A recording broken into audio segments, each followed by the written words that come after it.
You guys put them in there? Thank you very much. I have to pull this up.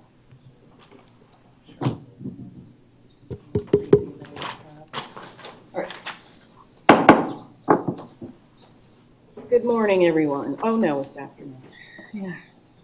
Welcome to, today is Tuesday, July 10th, 2018. It's 12:07. We're in the city chambers. I call Fire Rescue District Governing Body Special Meeting to order. Those present are Commissioner Luke, Vice Mayor Yates, Mayor Carasone, Commissioner McDowell, Commissioner Hanks, City Manager Lear, City Attorney Slayton, City Clerk Atkins, and Interim Chief Morales.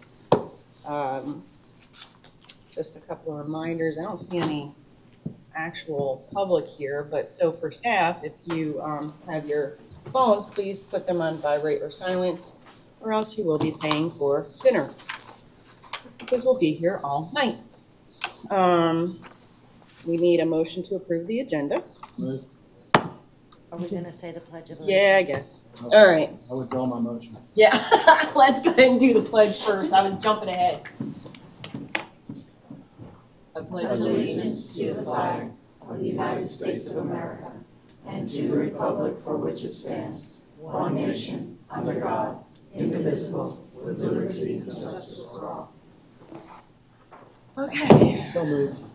Yeah. Second. So it's Push your buttons. Thank you. button pushers. Okay. So it's been moved by Commissioner Hanks, seconded by Commissioner McDowell, to approve the agenda as presented. Go ahead and vote.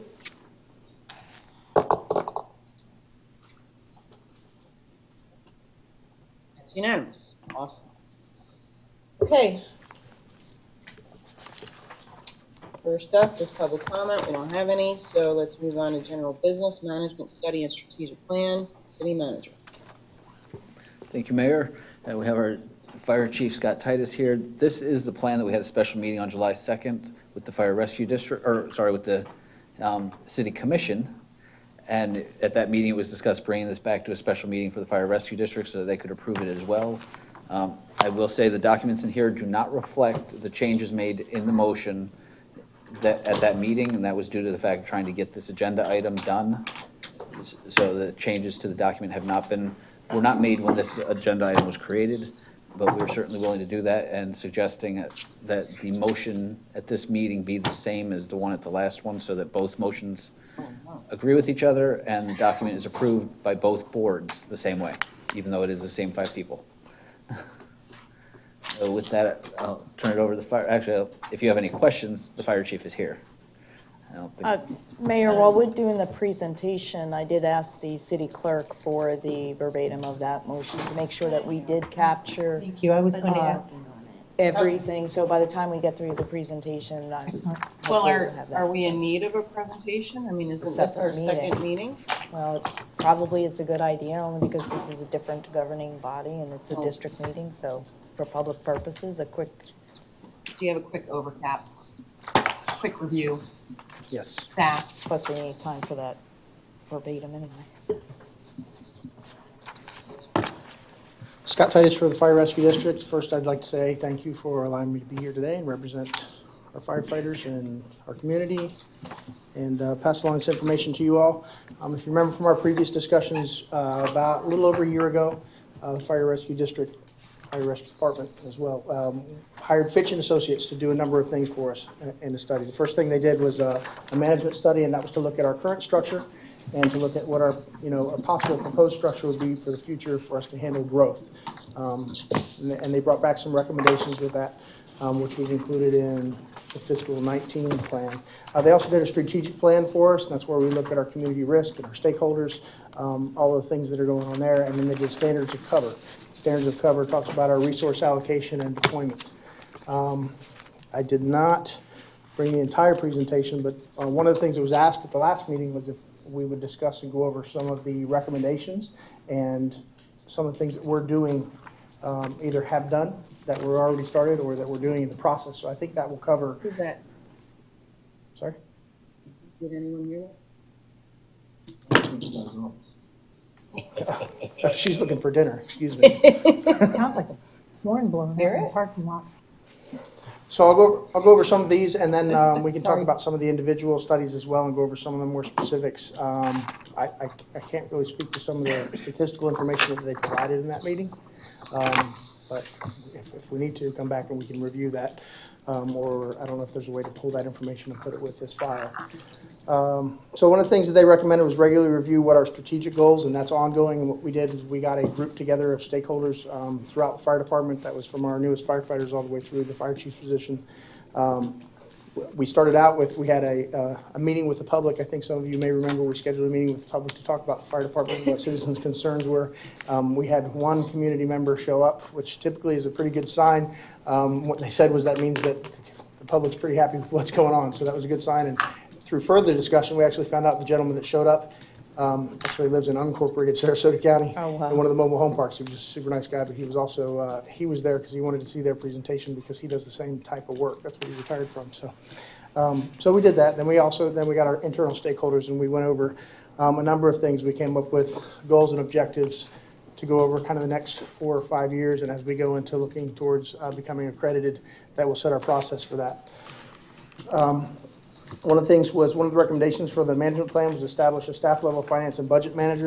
You will see in a future budget request. We've foregone that for this year. And again, some of the things, please, as we go through today, not just for this presentation, but for the next one, remember, this budget process is an ongoing, it's a moving target. So, and some of the things that when we started this process have subsequently even changed. So, establish more linear lines of accountability. So we have a new reporting structure proposed in fiscal year 19 that we think will help us with that. Work to define and codify essential administrative processes.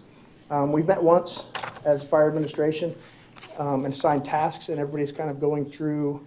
If you all remember when we did the Evergreen study, everybody sat down and went through all their essential elements of their job. So we're kind of taking that framework and then building on that to go through each one of the job descriptions, each one of the things that our personnel do. The Division Chief of Administration, Berman, is following up one-on-one and meeting with staff to kind of codify and put all that in process and formalize it. Again, formalizing our administrative communication process. That's ongoing and in process. Setting up regular staff meetings. We have a command staff meeting scheduled for this week. We had an administrative staff meeting a couple of weeks ago where we just started this process of looking at the job description and all those. And planning some one-on-one sessions, which we have not done yet, but those are forthcoming. One of the other recommendations was to leverage the battalion chiefs to ensure supported and closed-loop communications. That's ongoing. We are making progress, but we're not quite there yet. I think that's always a target. Labor relations, improving communications. We've had weekly communications with the IAFF representative. As you all know, DVP Jensen Barton is a newly elected representative. We talk a couple times a week at least, what's going on. And scheduling labor management meetings, which we're doing a number of things with those. In the future, we're going to be looking at requirements for job descriptions, but he's also helping us as we address our SOGs. Reinforcing our chain of command, all officers. We had an all officers meeting, so first time in a long time. We had every officer in the department that was available and able. I think we were missing 2. One room, one time, and so for some consistent messaging, talk about where we are, where we're going. I think it was a very productive meeting. We had really, really good response from it. We will be doing those every October and every April from now on, so semi-annual. Another suggestion was revising our guiding documents, so all of our SOGs, all of our policies, procedures, and things like that. Some of them have not been revised in quite some time. I was signing some yesterday from 2013. I think we had a few. So our goal in the future would be to go onto a cycle, and it's one of the things that accreditation helps with, giving that framework of how often that happens. And they recommend 1 to 3 years, so our goal will be to do it every 2 years at least to begin with. Restructuring our guiding documents to look at proper authoritative intent. Right now mostly everything we have is an SOG, suggested operating guideline, and there's some reasons for that. It gives some flexibility, but it also puts our processes in place. They're recommending looking at some of those and making some of those actual procedures where, that it's not suggested, there's no variance, this is the way that it's done. Developing and publishing a risk management model, and really we communicate it to our personnel every day in everything that we do. We talk about risk a lot, save a lot, risk a little to save a little. But it's more taking that idea and that philosophy and putting it to concrete terms and putting it to daily usage things of what our personnel may encounter on scene and talking to them about what will we take a risk for? A lot of things in this job and this career, as we go through and on the job training and everything like that, people pick up these things and inherently they know intuitive decision making.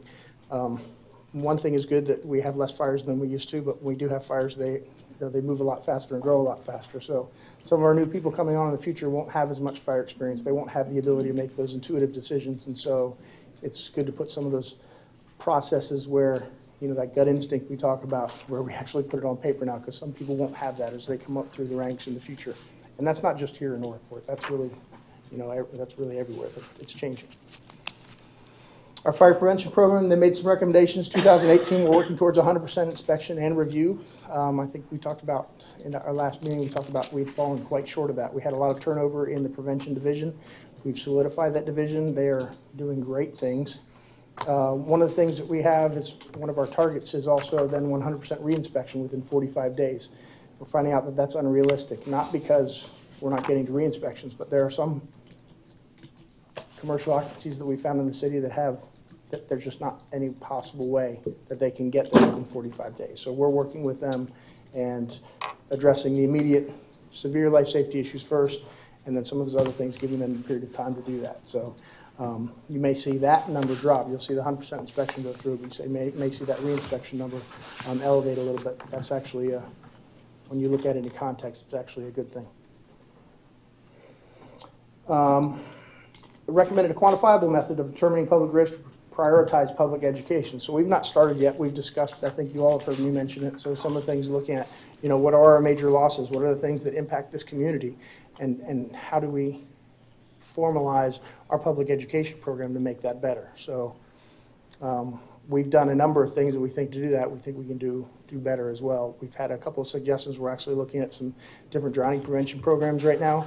Although we don't have a catastrophically large number of those that occur in the city, one single drowning of a child impacts that family, that community. Our responders, both police and fire, that's something that we take and carry with us for a long time. So if we can prevent one, it makes a huge difference. So things like that, looking at where we can really make an impact with the community. Formally adopt training program by policy, so requirements, cycles, objectives. We've been working on some of these things through your wisdom and your help. We came up with a performance development plan that was, kind of adopted through our collective bargaining agreement. That really has helped significantly, but that really was just kind of the start. And that built on the apprenticeship program that we had. All of our modules have been rewritten for the apprenticeship program and been submitted to the Department of Education, so we're waiting to hear back from that. And there's a lot more to come with that. We still have lots of way to go. Establish a dedicated training staff. That's why there's more to come. We really need a dedicated training staff to get us moving forward and continuing the process that we have. When we initially looked at what our structure was and what we were going to do, we were trying to figure out, could we really just recommend one training officer and be able to do it? And when we looked at the number of people that we have that we're losing through attrition, the number of new firefighters that we have in contrast to the number of senior firefighters, plus the growth that we're going to experience, we really need a dedicated person, both for police and for fire, to be able to fulfill that. And then assembling a training group. So it would be those people, but also incorporating other people online to establish a 3-year competency-based training program. So what things are we absolutely doing on a 3-year rotation of things that get done? And a lot of that is on top of what is required for our ISO and what is required to maintain all of our certifications.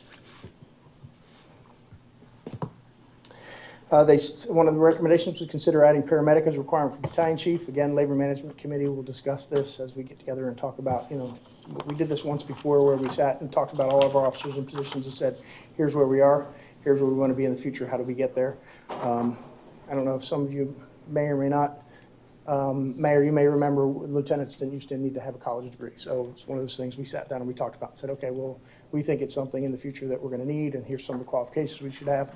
We didn't want to have a negative impact, but we wanted to kind of set the trend for the industry standard, and we've done that and been successful, and we did that over a number of years. I think we gave a 5-year plan and said, here's where we are now. Within 5 years, anybody that's testing for lieutenant needs to have a degree before they even sit for the test. So we've changed some of those things, and it's been really helpful for us.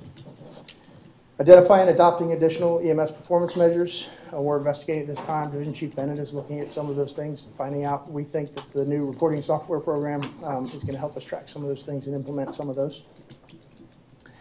Establish a full-time QA/QI position that's proposed in the fiscal year 19 budget. That person will expand our QA/QI manual.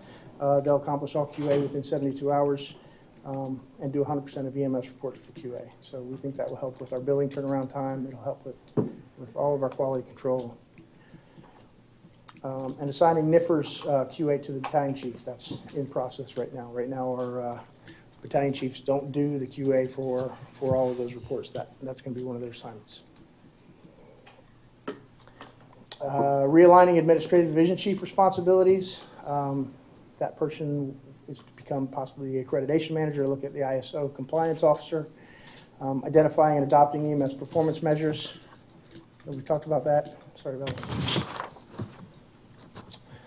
Survivability of victims through prevention, our door-to-door program for fires. This is one of the things actually planning and development came up in some of the older areas of our community. It was one of their recommendations. And about 15 years ago, we actually did this over in, what's the old zones? We don't even call them that anymore. But where Station 82 is across US 41, the north and south side, over off of Pan American, north and south, Biscayne, some of those areas that are older areas of the city that we found out, that's where we had a lot of our fires. That's where we had a lot of areas that didn't have smoke detectors. And so we actually went around and we got door knockers and we went door to door every day. And we knocked and each lieutenant would keep track of the area that we did until we kind of hit all of that area. So it's time we're going to start to do that again and hit those areas.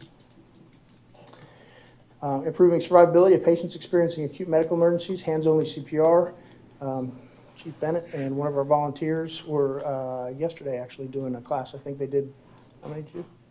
40 people yesterday, hands-only CPR. And so I think you all heard us talk about it before, but just to remind you that all kids now in 9th grade, their freshman year, they'll do hands-only CPR. They'll also do it again in their senior year in all the schools here. So at high school, they'll have it twice. Wait, what? They get certified? They'll be certified in hands-only CPR. They'll do that as a freshman, and then they'll also do that again as a senior. That's fantastic. And one of the things that we're working to get out, I think you've heard us talk about it a little bit more, but we need to really, I think, market it better, is the Pulse Point app, which you can put onto your phone. And the Pulse Point app is something that will alert you if you're in here. It won't for residential homes, but if you're here at City Hall and somebody calls 911 for cardiac arrest, it would come to your phone and say, cardiac arrest at City Hall. So if you know where the AED is and you know those things, and you know CPR, and you're comfortable, you can respond. And it's just kind of adding one chain in that link of survival. It makes a really significant difference. The faster you get to do CPR, the better the chances are for survival and outcome. So we're encouraging the kids when they do the hands-only CPR, we're encouraging them to put that application on their phone and they get notified. Improving firefighter safety and survival, new programs for development under consideration, mentoring FTOs, employee health and wellness. The IAFF and the IAFC have a joint campaign that we've modeled. The new gym, you all saw it, the workout area at Fire Station 85. And we have 2 of our firefighters, that are going through that. We have a second Improve thing efficiencies, Yes. preparing for economic downturn, identifying strategies of immediate cost savings during economic crisis, improve and maintain our fleet,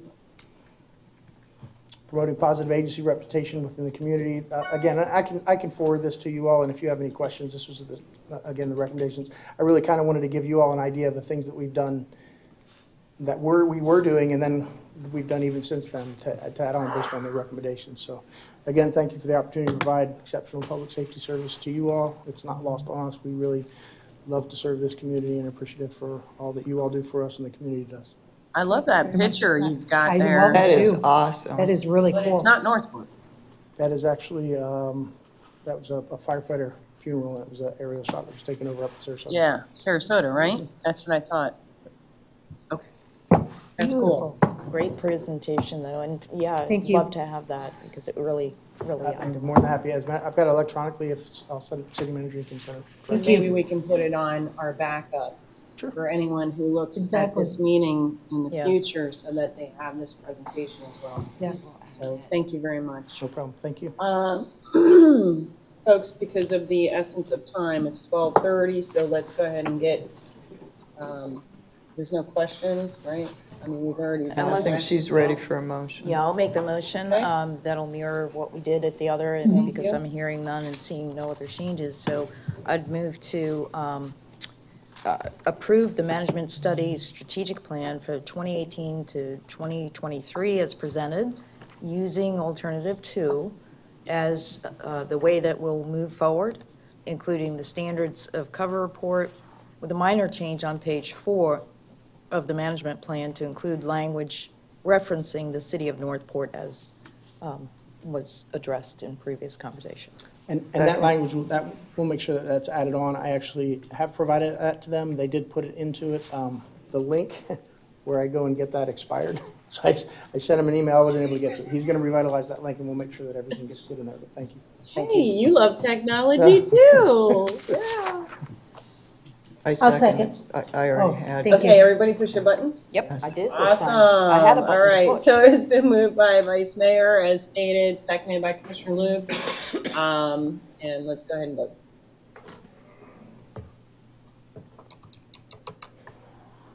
And that's unanimous. Thank you very much, sir. Thank you. Moving on. Thank you. The next topic is the presentation of rate recommendation for the fire district revenue sufficiency model. You guys? Thank you, Mayor. And this is something we do periodically to address the current and future years' revenue sufficiency models. I understand we do only budget for the current year, but we do like to give you an outlook. With that, I have the fire chief is here as well as Eric Van Mulsen from Stantec. So they'll make their presentation and then open it up for questions. Thank you. If I may, I just wanted to do just a really quick couple of slides because I wanted to frame this discussion a little bit based off of where we started a couple of weeks ago as we began having preliminary budget discussions. So you know what our mission is. One of the things we talked about was we talked about the history of kind of where we were and where we're going. And we talked about how we initially brought on board at the time was Burton and Associates, which is now turned over to Stantec. And one of the things in 2013, we had to do an 11% across the board, all categories. We had somewhat of a complicated assessment methodology back then. At the time, Burton Associates redid our methodology. We are very happy with it. It's been court tested and approved, and we believe it's kind of a self-adjusting methodology so that as parcels that are in the city that are undeveloped, as they develop, it manages all that, and it works really well. There's not a lot of, I guess, moving parts, for lack of a better thing. It's very easily to understand. If somebody calls up and they have a question, they can understand it and it makes sense, and it's legally defensible. So we talked about, when we look at our rates for fiscal year 18, and we look at our rates in fiscal year 14, you can see our rates in 14 were less. One of the things, the wisdom of the commission and what they did through some tough times, I think, a little bit, was they gave some breaks to the local community and our taxpayers, which was really awesome. We've had the discussion a couple of times. Some of you have been involved, some of you haven't, about how you squeeze that balloon and what happens. And as we squeeze that balloon, fast forward, at some point in time, it gets to where it's really tight. There's a lot of air in it. And although we've done a really good job up to now doing some just-in-time budgeting, it's put a little bit of pressure on for rates. And the last time that I stood at this podium and talked to you about our rates, I received some feedback that you all were hoping we'd come back. We talked about a not to exceed at 9%. And I told you that we would do our best, but I was fearful that that's where we may be. And I'll turn it over in a minute to Eric Van Mulsen. Please, you can beat me up when he's finished if you need to. But our estimates, I guess, in some things to the plus, our estimates were really right on, which I guess that's a testament to the staff that we have and the numbers that they looked at, the projecting and everything else. We were right there. The downside of that is we weren't really able to change that a whole lot. And again, if we talked about, and that's one of the things where, today we'll have a discussion about what the future is, but I would ask you all, as the commission, as you consider it, think about, we're not just making a decision for this year, we're making a decision for the ongoing years, and the impact we make now and change, can have a significant impact. And we're kind of at that point where if we continue to try and lower those rates to save some money today, it's really exacerbated some problems in the future. So I just want to frame that and have that discussion, please. And we can talk a little bit more about it when Mr. Van Mulsen gets done. And with that, I will turn it over to Eric? That presentation that you just had up, where is that? Because we didn't get that. That I just had? That is, All the percentages and stuff. all of that is the, actually, you had that in the original budget presentation. I just cut out slides in the middle. I just pulled slides from our budget Okay, I was discussion. just trying to find it in this I information. just did it just so that as we were talking about it, you had something graphically to look at. It was not really a planned part of the presentation, but I wanted to give something to frame off the discussion for today. Again, because I know, as we discussed before, this really has been a moving target, and as we've, nearly weekly made changes to the budget and done some things to try to be fluid with, and we believe we've captured city manager's recommended budget, even in what's being presented today, although I would appreciate another day or two to go back and make sure, because we changed things relatively quickly. Actually, we bothered Eric on his vacation, so he's working on this over the weekend to try and make sure that you had an accurate representation of kind of where we are and what we're doing. So, again, thank you.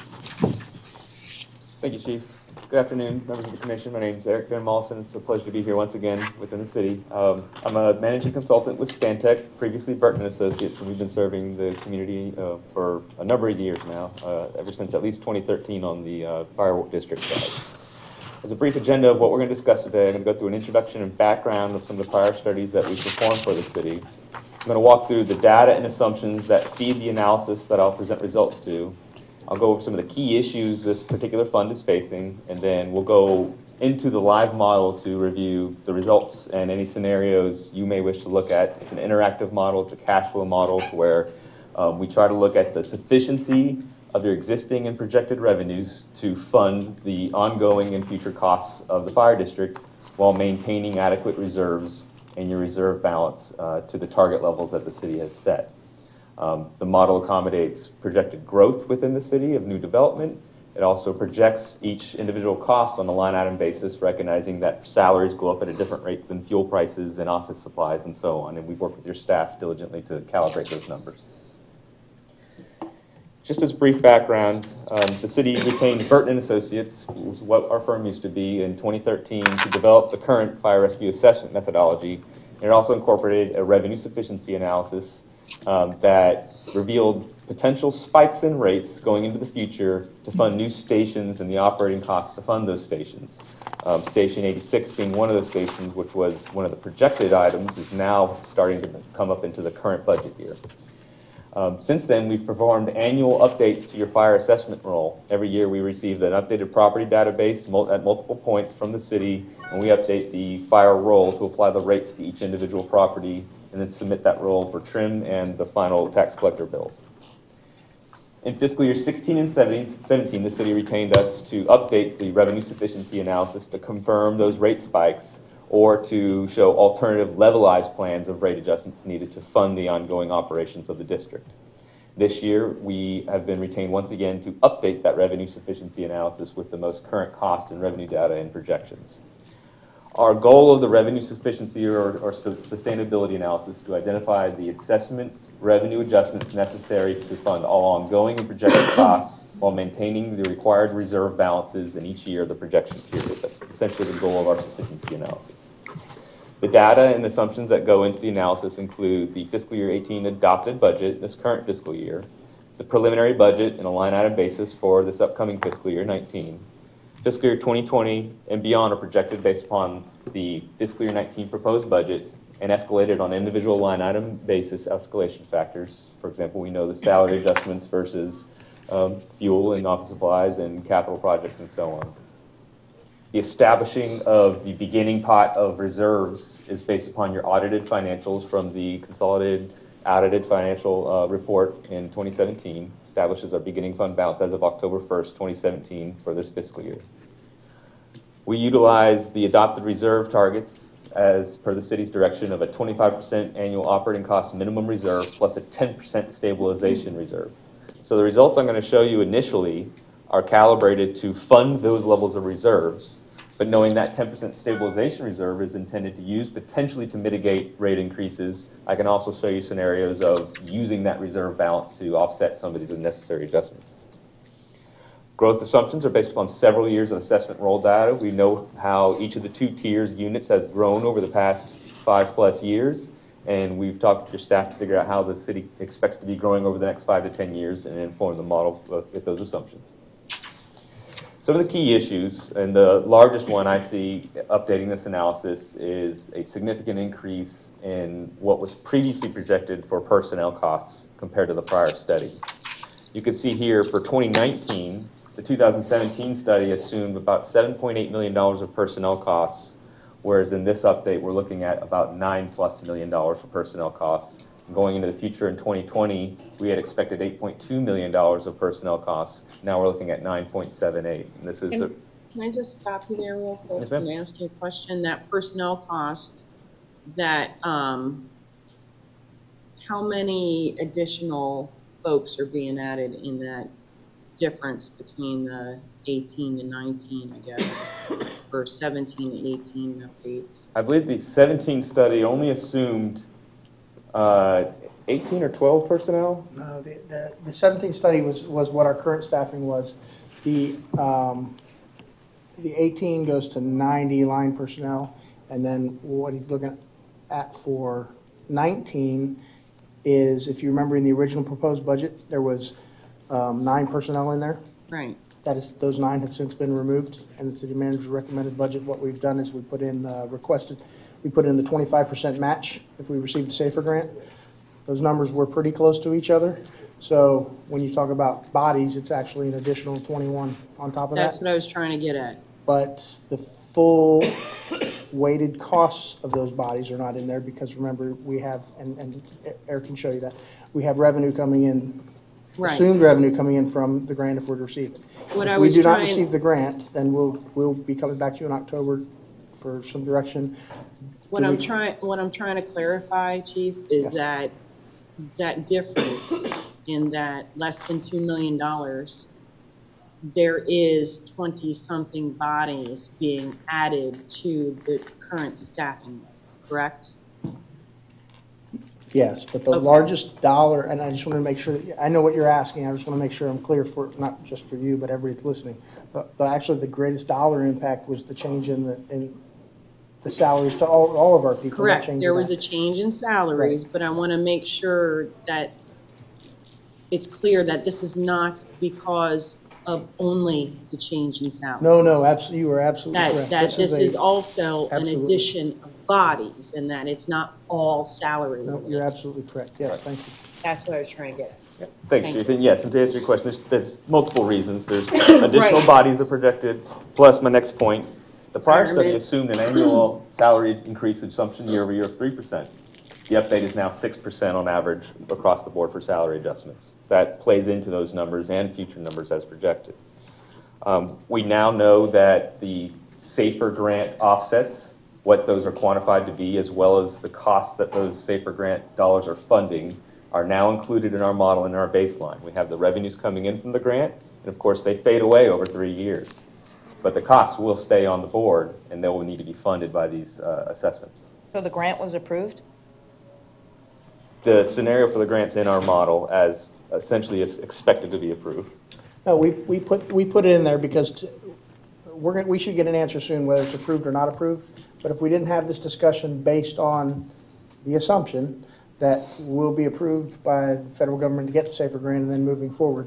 And again, and that's why I quantified at the beginning, if we didn't get the SAFER grant and we came back to you and said, and if you all said, yes, we still want to move up to West Villages and do a phased plan where we went back to 9, we would have to come back to a budget amendment in October.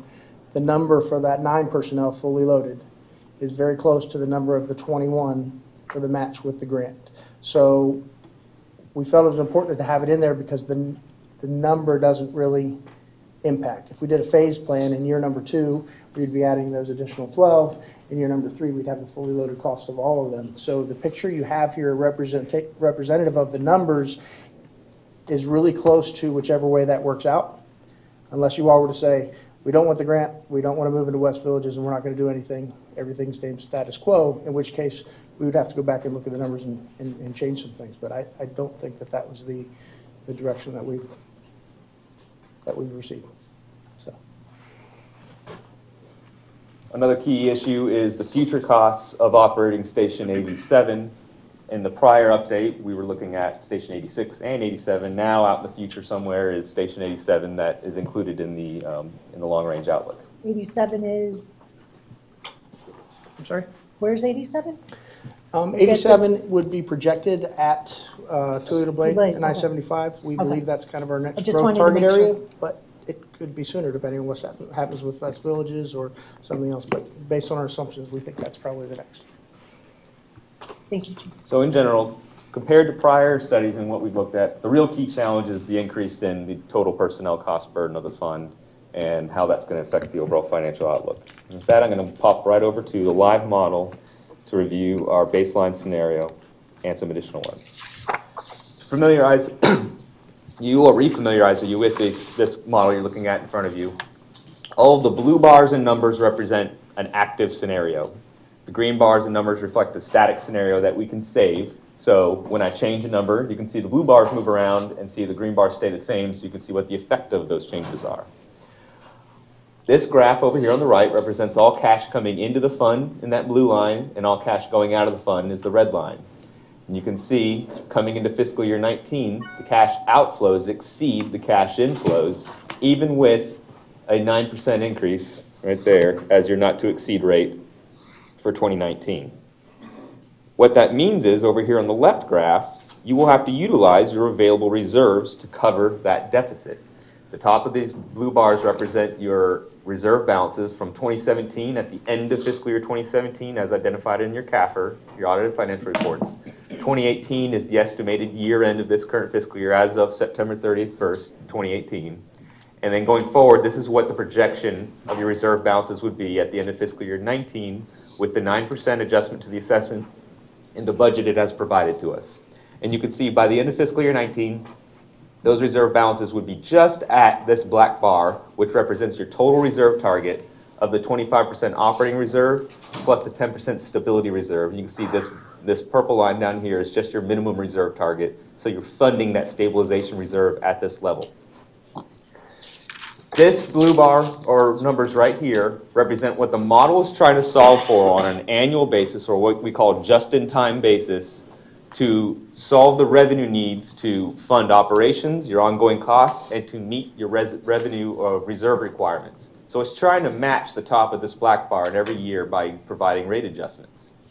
So you can see how that means to your actual rates down here in the blue numbers. These are your tier 1 and 2 rates, and how that would apply to the average single-family home over time, which represents approximately 28 EBUs, or 28 units of this tier 2 fee. The green bars and numbers reflect if you did the 9% adjustment this year and no further adjustments going forward. And you can see cash flow deficits would compound, and between fiscal year 19 and 20 would use reserve balances below your minimum 25% reserve target and go below 0 by fiscal year 2021. So rate adjustments are absolutely necessary to fund the costs projected in this model. So we can provide you a just-in-time rating plan, and you can see it does require some significant adjustments, particularly in these earlier years, because it's trying to correct a cash flow deficit situation when you're spending more than you're earning, and then it's trying to maintain this reserve balance, which increases over time because it's a function of your operating costs. And you can see it goes up dramatically from 17, 18, and 19 because your operating costs, particularly in the personnel side, have increased dramatically based upon the needs of the new stations and the budget. What I can also show you is a more levelized plan under this scenario. What does this look like without these rate spikes and jumps ups? And you can see out here in fiscal year 2025, this jump in costs has to do with the operating costs included with Station 87. So it's out of the 5-year forecast, but it is absolutely part of the 10-year forecast. What I've done is calibrated this to a level plan to accommodate the projected growth of this fund in terms of the costs. This would be the necessary revenue adjustments to your assessment over the 10-year period on a levelized basis. You can see they taper down, but the near-term high increases are necessary to correct that cash flow deficit situation as well as fund those reserve targets. Now, if you wanted to see what a lower level rate plan would be by utilizing this stabilization reserve, we've also accomplished that. So I'm going to save the green bars to the blue bars so you can see what the change was. And if you look over here, the 5-year projected cumulative increase to the assessment rate would be about 44%. And I'm going to adjust that down to accommodate a lower level of reserves. And you can see I'm basically going to target this purple line down here as your minimum stability reserve. And that would fund and utilize that reserve balance in some deficit situations until it's depleted. But it would still require a good number of rate increases every year to fund this plan going forward. Costs are exceeding the growth of your revenues, and you have a situation right now going from 18 to 19 where you go from a surplus to a deficit, and that's got to be corrected pretty quickly to not utilize your reserve balances below your minimum targets. So in the end, even if you utilize your stabilization reserve in some of these years down to that minimum level, the total 10-year adjustment is not too much different by maintaining that extra 10% stability reserve. Why can't you just do 6% every year? I'll show you exactly why. 6% every year, if that's it. What you're going to see... Including 19. Including 19.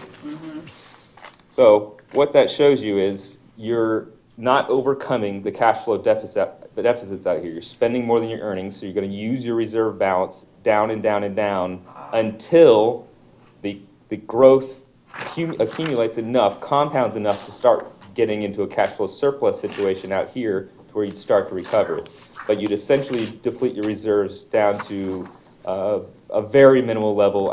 Not sure what that percentage is, but you're looking less than $1 million of available reserves that would be used down at that rate plan. Okay, but will it drop below the 15%? It drops below the 25% in fiscal year Year 2021 with a 6% rate adjustment plan, and just continue to drop unless something were to take care of that. And 25% is the max, though. I mean, 25% is your minimum adopted policy. The 35 is the max 35. with the 10% stability reserve. So I could take out that stability reserve so it only shows that 25%. But that black line is essentially where those bars need to be at or above unless that policy were to change that to a lower level. But even with 6% adjustments annually, the cash flows cannot be sustained to meet the ongoing objectives of this fund.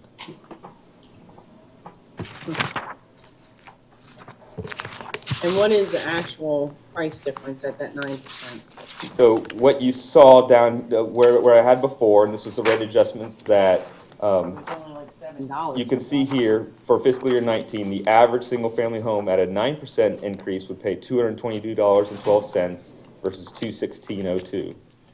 And at the end of the day, though, when you look at the 10-year forecast, if this is a 10-year plan, they would pay about the same by compounding 6% annually versus getting those higher level rate increases earlier than lower ones in the end. It's generally no difference. It's actually, they'd be paying higher under the 6% plan.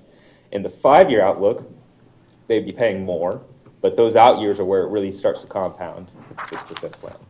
Well, and again, I don't truly believe that looking at a 10-year plan is realistic because everything changes. Right, and that's fair. Growth changes, so I'm okay with looking at a 3-year plan. So that's all I'm really concentrating on, but Yep. I understand you need the 10-year plan to kind of look at the long range. I understand that.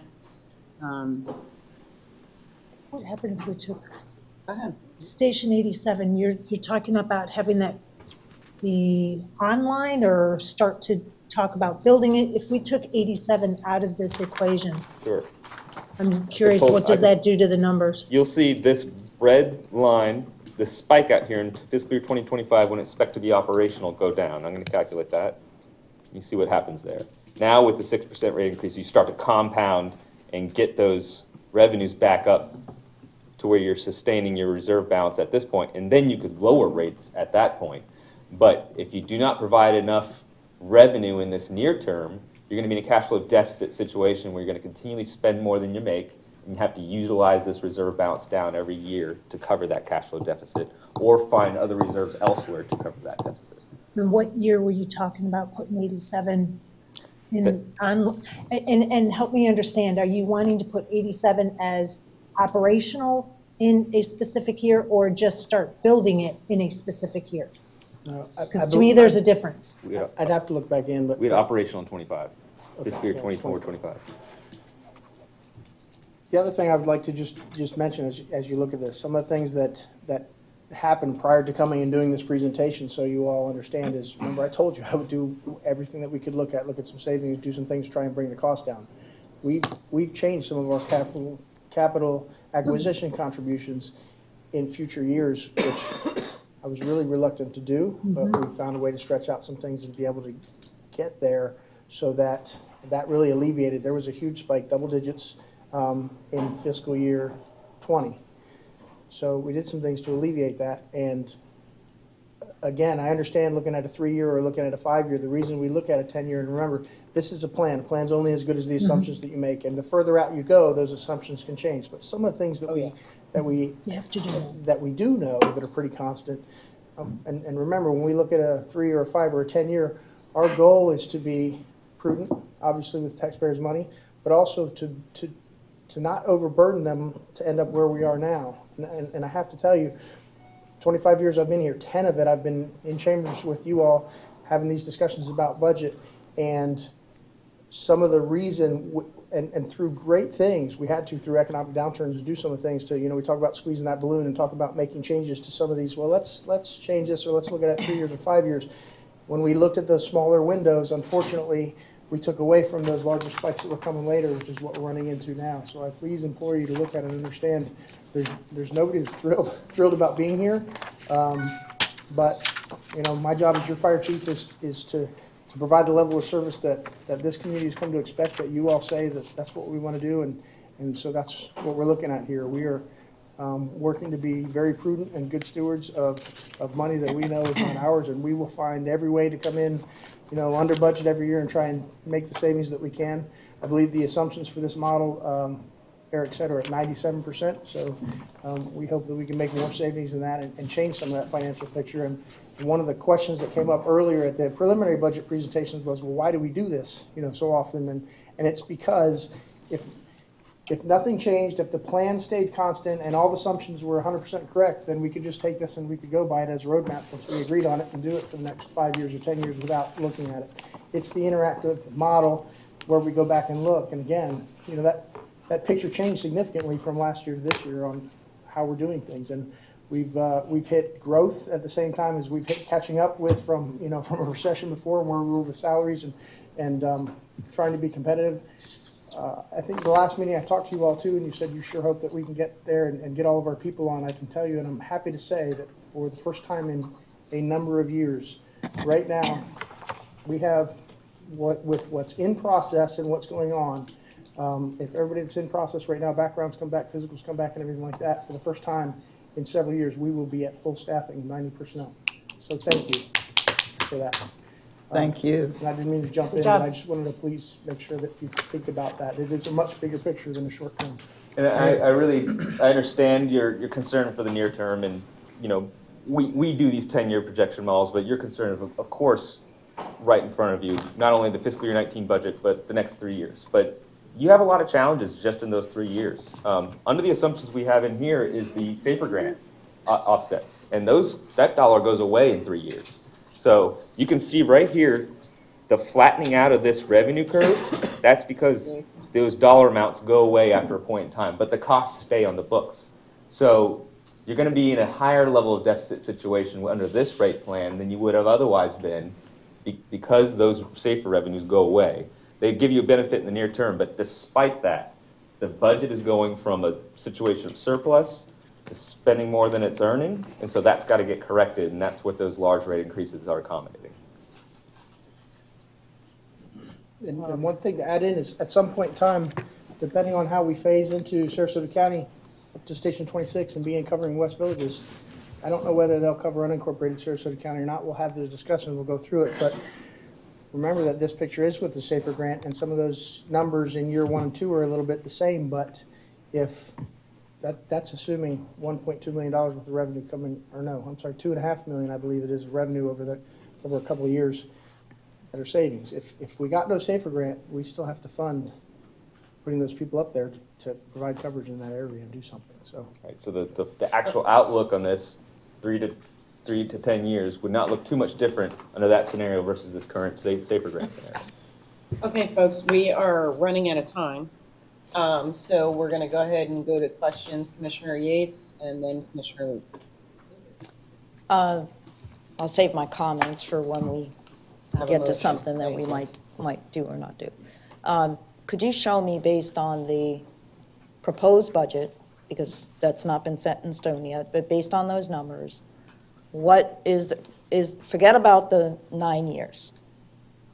What is the revenue needed, and what would that rate be for this current ensuing year? The way we have looked at this, if I look at just in fiscal year 19, you need that 9% rate increase just to keep your reserve balances at your 35% mark. Without that, not only you're already going to be spending more than you're making with that 9%. So you're going to be drawing down that fund balance down to that reserve level of 35%. If you wanted to draw it down even further to the 10%, you could lower that rate adjustment. However, that's just going to cause an even greater need next year for a higher rate adjustment because you need to correct a big gap of cash flow deficit. I mean, I'm not one to actually spend more than what we have. It's working and living within the means that you have, and that controls whether or not we do projects or we do certain things and we time those things out. I understand where you're coming from. So what you're saying is based on the proposed budget, if all things were approved in that budget, which they haven't been, that would require a 9% increase. And that would still not balance the budget. That's just what we as understand is the not to exceed rate. Okay. You would need a minimum When you of that. say balance the budget, you take the year, and we're looking at the year. Based on the revenue and the expenditures for that year, it has to be balanced. We're required to balance it. You're required to balance it, but you So- can use so- reserve balance as a use of funds. Okay. So based on the proposed budget, the way it's presented by staff, I haven't seen the city managers, this 9%, that's what I'm getting to. That 9% is what would be needed to generate those revenues. Now, if it was proposed where it's not a balanced budget, where, you know, we're spending more than we should because we're using reserves, first of all, we have a surplus of reserves more than what is required for the emergency. So That's what we there should. are times that we can utilize that monies, and in the past, it's grown to 45%. I hear what you're saying. I'm just trying to get that direct answer as to what we The direct answer need. is, I cannot show you a more than 9% because you've adopted as that your max rate. As 10. I would show a much higher rate if you wanted to not utilize any of your reserve balance. The But since reserves Hold on. are In answer to your usable question- above the 25%. So yes, I get that. Okay. So in answer to your question, yes, the budget is balanced because by law, we have to have a Thank you. balanced budget using reserves to get there. And Thank you. it will not take us below the 35% that he's mentioning. So I do want to be clear, yes, the budget is balanced by Thank you. law, it has to be. Right. And And that's how we that's got with there. this 9% if that budget were to get. 9% gets us there. And that Okay. gets you right So- here to this black line to your 35% target. That uses your excess reserves down to that line right there. It keeps the 25% we need. That's the policy of this commission. Yes. Yes, ma'am. Okay. No, 35. 35, yeah. Okay. 35. Right, because we have like over 45. But the other question I have for you is, based on the methodology, and I was here at the time that this was passed, the way that this is structured, they broke out the costs for Tier 1 and figured out 70% of the expenditures within the annual year were attributed to Tier 1. 30% was attributed to the Tier 2. My concern and my challenge with what's being presented is to say a 9% across the board for Tier 1 and Tier 2 doesn't make sense according to the methodology, unless you can tell me that it's equal, 100% equal as to the Tier 1 cost expenditures going up and the Tier 2 expenditures going up. So that's what I'm not understanding here. If that's the tier method that we've used in the methodology, why is this being presented as a overall 9% everything? Because you've hired us to do a revenue sufficiency analysis. What you're referring to is a methodology analysis, which is a completely separate study altogether to figure out if we were to look at today's costs and today's properties, how would those numbers reallocate? That's a large legislative step that you would have to go through, those dual hearings with the notices to the property owners, so that everything that you went through in 2013. This is simply taking your existing methodology, which was approved and good for a long while until the city just dramatically changed in terms of costs or outlook of property development. Those two tiers are established under the rate methodology, just as the other methodology that's generally and widely approved throughout the state establishes a calls for service allocation between property classes. That allocation, the difference of cost between property categories, does not change until you redo the study. You can adjust the actual rates proportionate to each other established by that study to achieve your needs on the revenue sufficiency analysis, and that's all we're doing. The proportionality between those two rates was established in the study, and we generate revenue increases based upon that exact same proportionality. If you wanted to see how those two tiers may change, it would require a full methodology study to accurately assess that.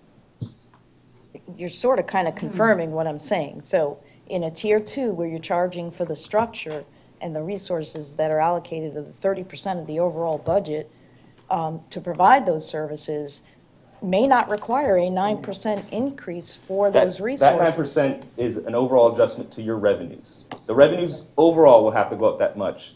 If you wanted to reallocate between tier 1 and tier 2, it's collecting the same amount of revenue, 9% higher than last year on an overall basis. It just picks it, if it may come from the tier 1 or tier 2 differently by what you're saying. Exactly, and that's what I'm looking for, is what is the difference in those numbers? You would not be able to accomplish that in time to meet your legislative needs this year. That's a study that But it takes has to be months to fairly accomplish. apportioned, does it not? It was fairly apportioned in the original study that was In adopted by the city. 2013. Yep, and you could update that study if you wish, but to meet your goals for trim and tax roll collection and deadlines, that'd be impossible to make this year.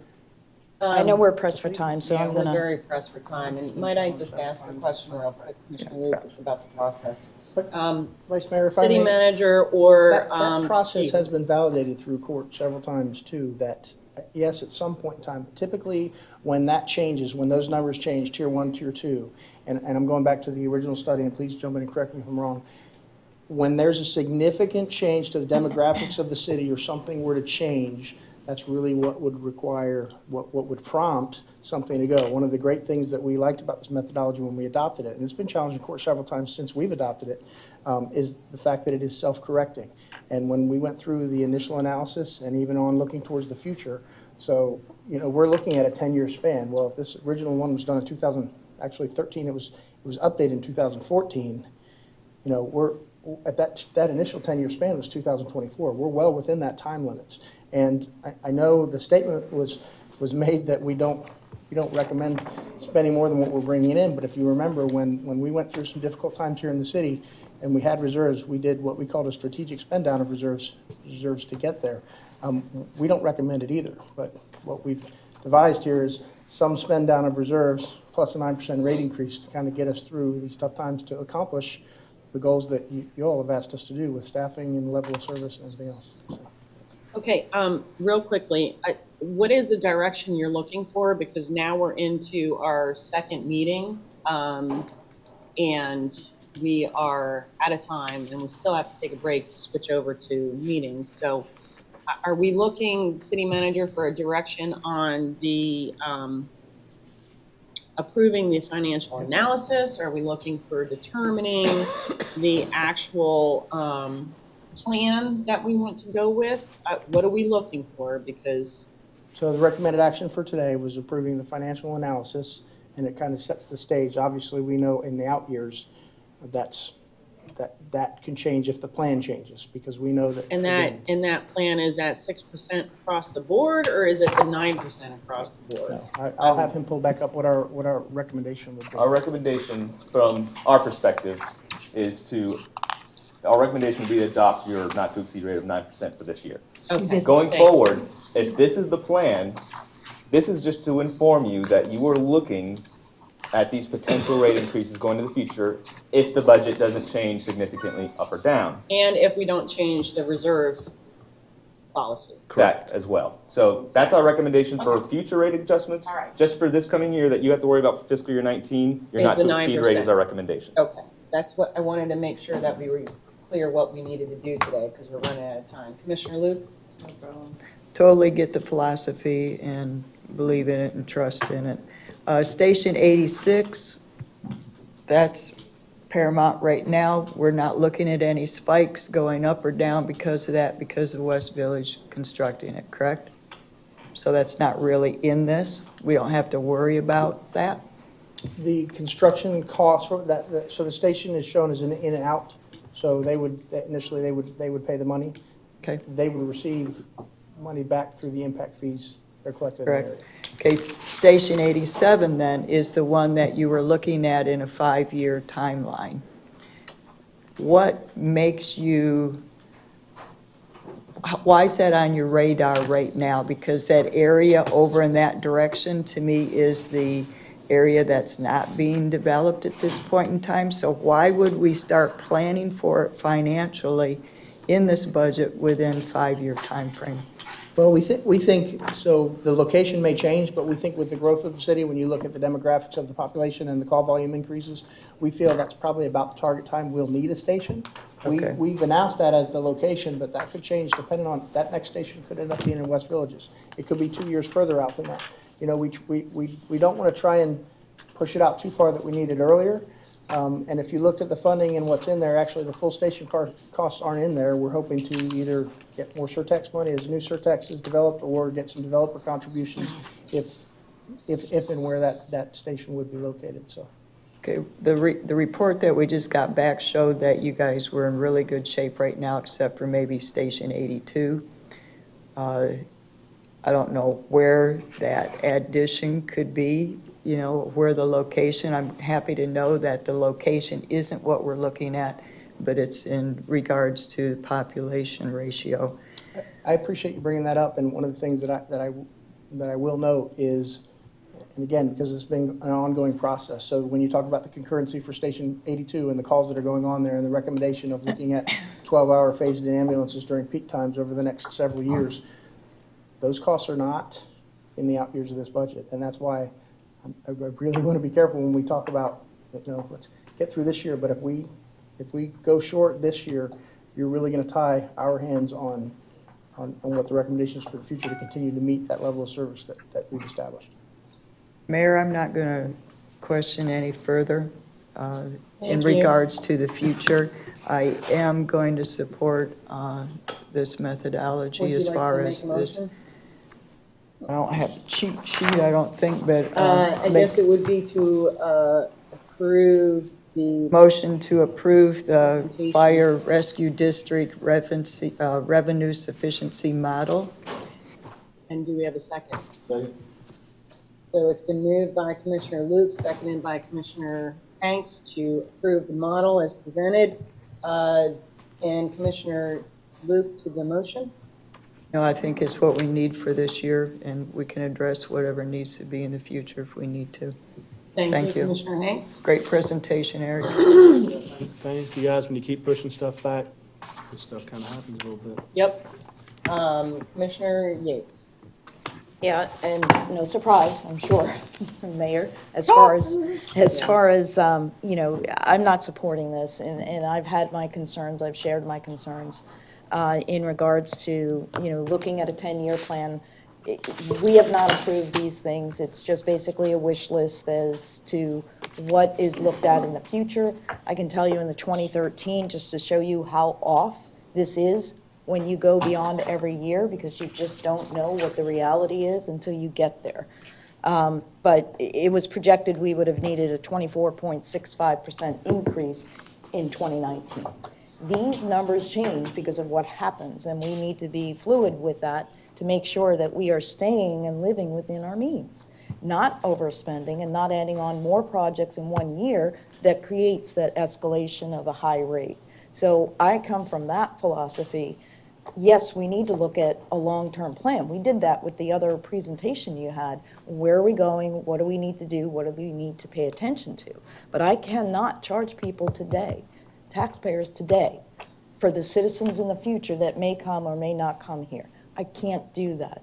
And when I see a revenue sufficiency plan like this, it's putting out a picture that we're going to be in dire needs, and that's not the case. So I just am very, very concerned also with the tier structure. Yes, I know it's gone through courts as far as the per parcel. And because I was one of the ones that said that was a sensible way to do that. And that's been tested in court. What I'm saying is that the way that we come up with our rate adjustments every year, as the methodology says, it's 70% for Tier 1, 30% for Tier 2. And if that changes in a year, we have to do what we need to do, whether or not it's putting out that notice to the residents to have that hearing and do what we need to do, versus coming up with just a 9% overall in general. So I have other, notes on this, but just overall, I cannot do that. We need to live within our means. Thank you. Okay, Commissioner McDowell. I just need to get some clarification that, if you could put that back up real quick, maybe not. Okay. The numbers, the percentages that were across the top, those are not set in stone. Those can change year over year. Absolutely. Correct. Thank you. This is just the current outlook. What you need to be concerned about is 2019, and our Correct. recommendation for that is at least do your not to exceed rates that were So previously. we are not, by approving this You're not approving those sufficiency, future rates. we are not, okay, No. We're thank gonna do you. this again next year, just like Yep, we did I last just year. want to make sure. Can you keep that up for my comments? Sure. We're talking about a $6 difference or $7 difference? No, 13? no. 13. Wait, right there, Tier 1, 18 and 19. The difference between 72 and 79 are Yes. $7, $6 and Yeah, you're change, looking right? at- You're looking at a little over 11. Value, it's the average single-family home, the lines Okay. got highlighted right now. I see what you're doing. You're It's about adding the two $19. and kind of Oh, doing an and I was average. going down to Little the over bottom 11. numbers. Okay, so give me the average increase to the single-family home. It's less than $20, About correct? 19. Correct. Yep. Right? Yes, ma'am. Okay. The majority of folks that I have spoken to over the last year and a half to 2 years have all said the same thing. Charge me $25 in my taxes so that the firefighters and paramedics can get an increase in their salary. It's under $20. I don't know how much better you could have done. I do believe, though, that last year we did give direction to come back with a policy changing those reserve funds. Yes, we did. To a 10 and a 15 versus a 25 and a 10. So we have yet to see that, and this is concerning because this does not reflect what it is that the commission had directed, And I will which tell will you, change all of this. it will, the fund balance policy, we did have a meeting on that not that long ago, and staff is finalizing a new fund balance policy that should be coming to you on July 24th, I believe is the scheduled date for that. Okay. So, Prepared, I get that you gave the direction to change those policies, but they had to go with the policies in place until the I new one's adopted. understand. Nope, I'm not faulting anyone. Yep, I just wanted just you to know where we want to stand make on that. sure that everybody is clear that while this may reflect this year, let's not worry too much about 20 and beyond, because when we change that fund balance policy, there may be alterations to that, is what I'm trying, pretty much mirroring what it is that Commissioner Hanks said. It will help the Yeah. graft on the right. It will Exactly. balance it out a little bit So- more. That was it. Smooth. Thank you for bringing that back in July. Okay, so with that, let's go ahead and vote.